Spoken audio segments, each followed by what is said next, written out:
பிர்ஜுவோட மனைவி ஒரு தந்திர மந்திரம் செய்யற ஒரு ஆளுகிட்ட கூட்டிட்டு போறாங்க. பாபா, இவங்களோட அண்ணன் ரொம்ப நல்ல வேலை செஞ்சு நல்லா சம்பாதிக்கிறாரு, சிட்டிக்கு போயிட்டாங்க. அவங்க மேல ஒரு ஆன்மாவை அனுப்பி அவங்க நாசமா போகிற மாதிரி பண்ணுங்க. அப்ப அந்த மந்திரவாதி ஒரு மந்திரத்தை சொல்லி அப்புறம் அந்த ஆன்மாவை ராஜ் மேல அனுப்புறாரு.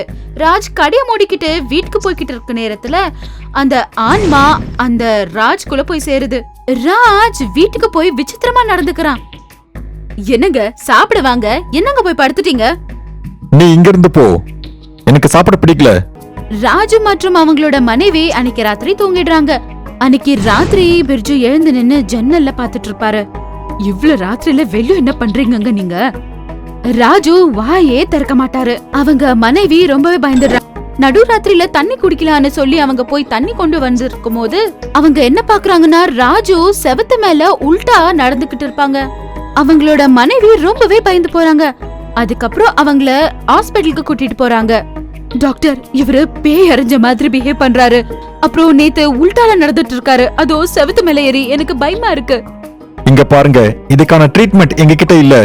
எனக்கு தெரிஞ்ச ஒரு மந்திரவாதி இருக்காங்க, நீங்க வேணா அவர்கிட்ட போய் பாக்குறீங்களா?